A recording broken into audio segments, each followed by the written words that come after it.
Pessoal, francamente, primeira pergunta. Quais foram as críticas feitas por Kierkegaard e Schopenhauer à filosofia hegeliana? Cara, mais ou menos aquilo que a gente já falou, uma cota.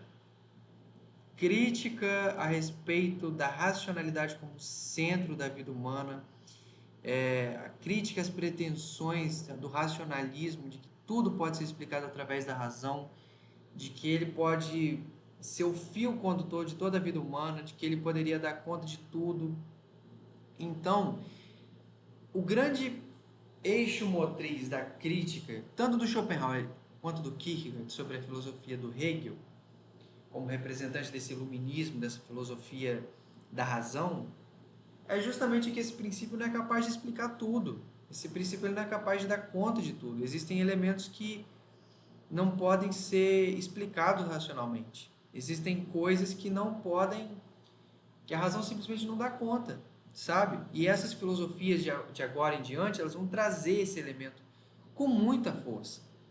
O Kierkegaard vai trazer isso, Schopenhauer vai trazer isso, o Nietzsche, que a gente vai estudar, vai trazer isso também. Cada um à sua maneira. Então eu sinto que a primeira questão eu já meio que respondi, já faz parte daquela. Já fez parte do resumo. Agora, a número 2 é interessante. Na filosofia de Kierkegaard, qual a relação entre possibilidade e angústia? Olha só, a gente falou que angústia é esse sentimento de liberdade, certo?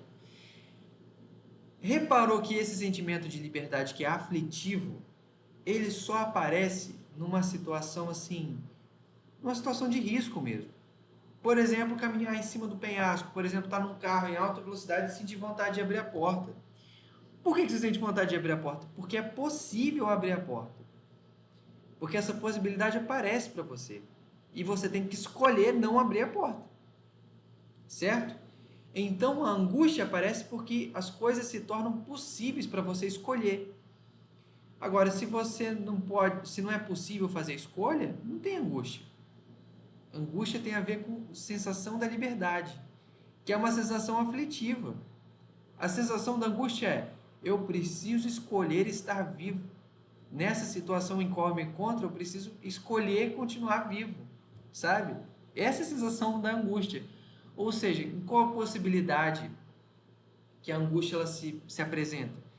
Quando é possível você acabar com a sua vida, sabe? Certo? Então, é claro que essas são situações limites, mas com relação à angústia, você sente ela quando as coisas são possíveis, certo? Porque não é só nessas situações limite, perdão, falei errado agora.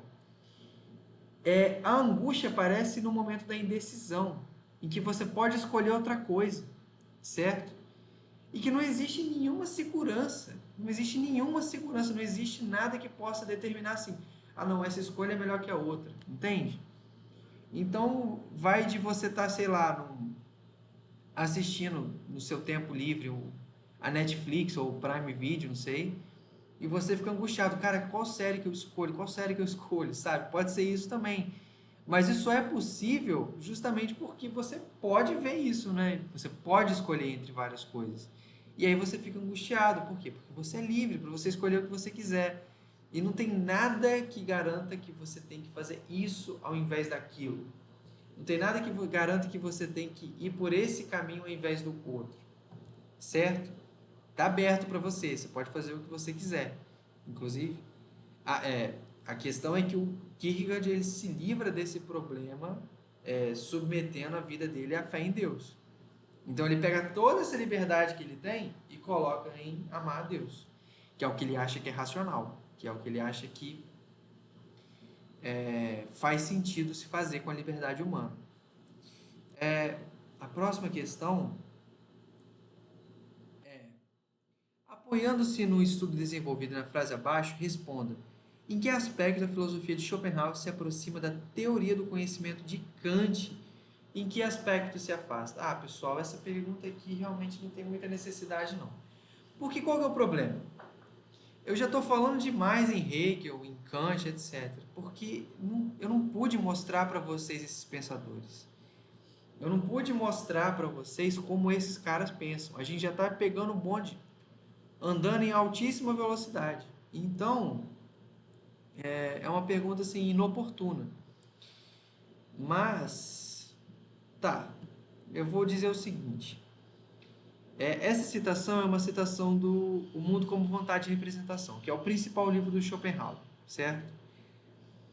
E o pensamento do Kant, ele tem uma dinâmica em que existem dois elementos na filosofia do Kant.